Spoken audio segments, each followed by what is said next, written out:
We've visited Portugal on this channel in the past, and we're going to do the same again today. There's a whole number of weird and wonderful interchanges in that country, and today we're heading back to Lisbon and we're going to recreate the Carregado interchange. This one's a really interesting design. It'll have elements of a park law and some turbine style ramps. In addition, there's also a connected trumpet interchange which connects via a toll road. I'll not be building a toll, but I will be rejigging some of the connecting roads. We'll be building this interchange on flat land, and I won't be doing any terraforming, as I'm very much hoping I'm going to be able to share some of my interchanges with you guys with some upcoming additional functionality on this Control C mod. Terraforming doesn't play nice with the copy and paste function, so fingers crossed on this one. If it becomes possible to share, I will let you guys know, and it'd be really cool to get some of these designs in your hands.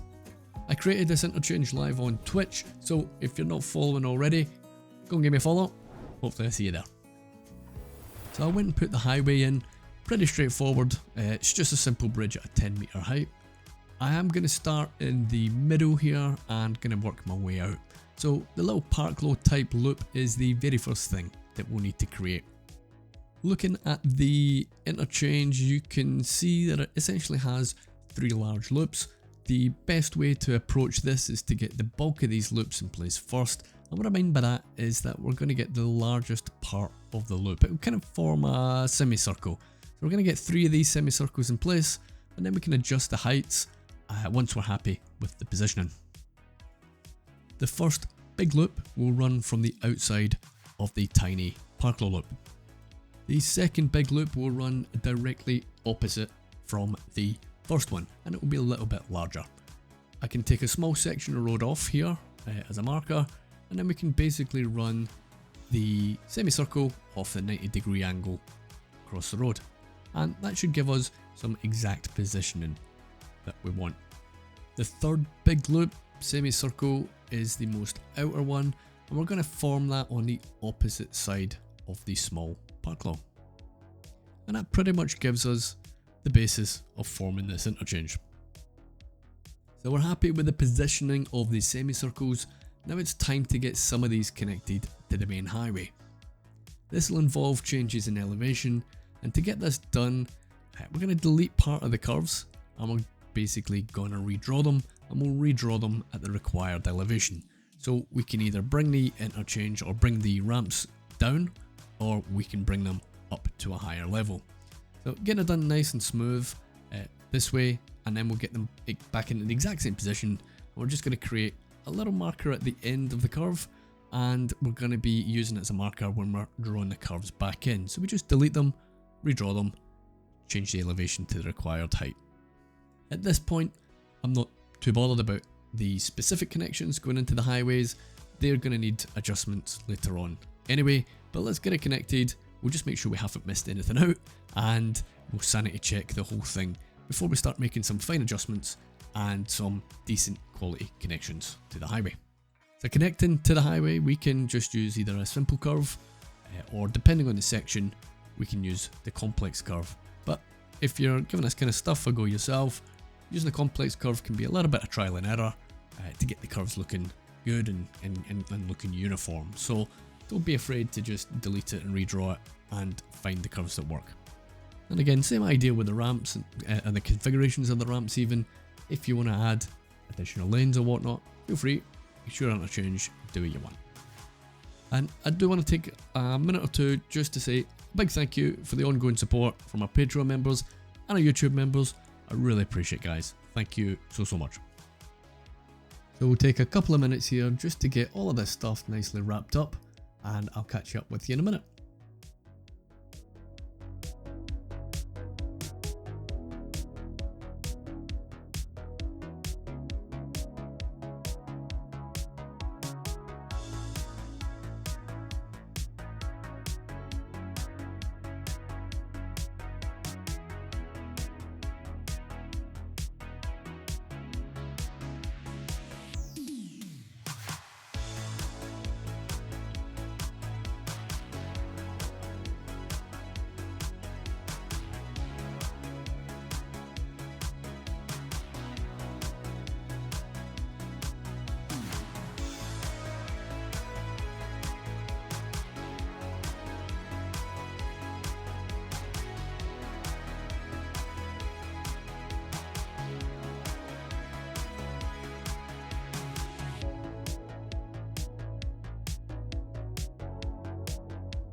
So taking stock and having a little bit of a look at the overview, I thought that it just looked a little bit off, and I reckon the most inner semicircle and a little park loop, it wasn't quite how I wanted it to fit in, so I decided to rebuild and redo a bit.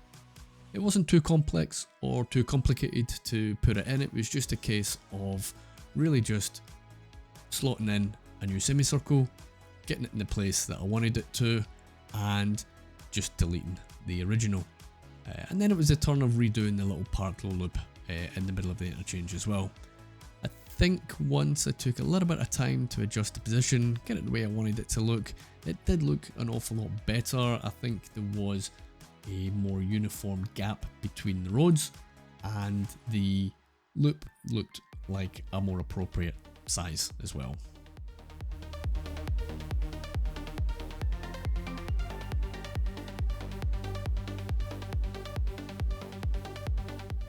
So I'm going to be using the same technique as earlier, and we'll be partially deleting the curve, adding a marker at the end of that curve before we delete it, and then just redrawing the exact same curve, but bringing down the elevation or raising the elevation if we're bringing it up to the upper highway.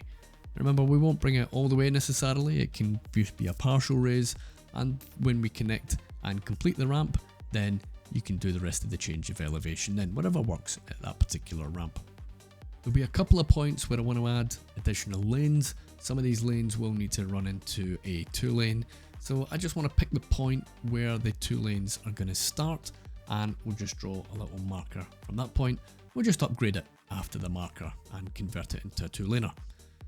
And we should be able to create a decent looking connection when we have 2 individual lanes merging into a single 2-laner.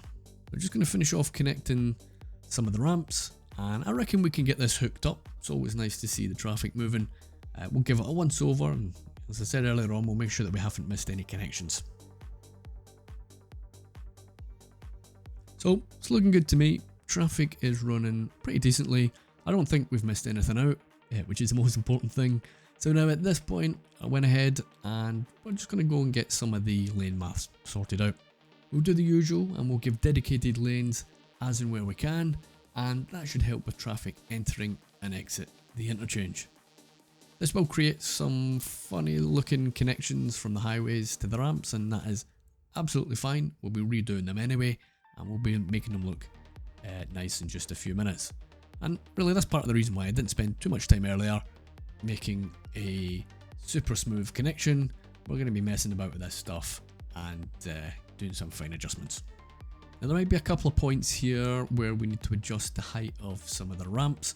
I definitely want to make sure that there's enough clearance for heavy traffic to get on and off without clipping through any of the infrastructure. So maybe just a quick redraw, or even just grab, move it and bump the elevation up or down on that little section. So yep, so we'll just crack on, and we will be upgrading or downgrading sections of the highways to get the required amount of lanes that we want. And where the connections look bad, we just redraw them. At any point, if I see curves that look a little bit sharp, or maybe a little bit steep, or even just a little bit funky looking or janky looking, I'll be creating a couple of markers either side of where it looks bad, and we just redraw them back in as a simple curve. Now, you might have been following along and noticed that we have this road to nowhere running through the interchange. Well, that is going to be our access road to the adjoining Trumpet to the north. This road goes through the interchange and then the toll, so I'm guessing they have it separated potentially to deal with any queuing traffic, but I don't know for sure. Maybe one of you guys have got a better idea. At this point, I'm going to knock up a very quick basic Trumpet interchange. I won't spend too much time going over that, it's pretty straightforward. That said, if you're not comfortable in making these Trumpet interchanges yourself, I've got a tutorial showing a couple of different designs on the tutorial playlist, so go check them out. This is built on the interchange test map, so I am going to copy and paste and get another bank of spawners, and that will give us some traffic on and off the Trumpet.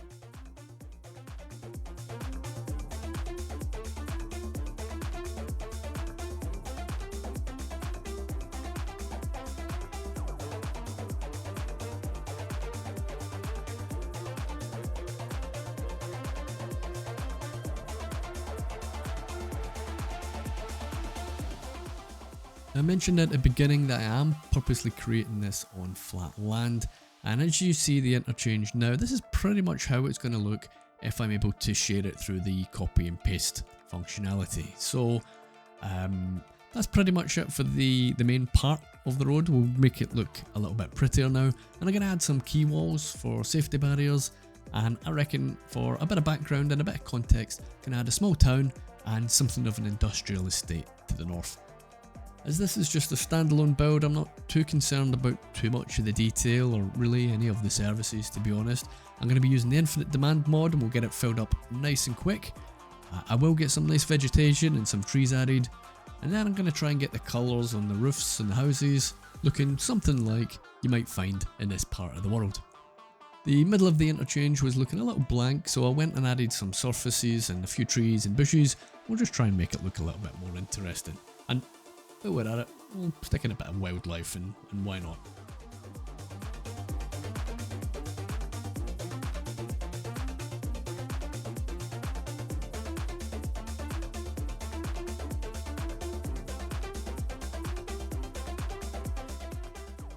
There we have it, folks, the Carregado interchange in Portugal in all of its glory.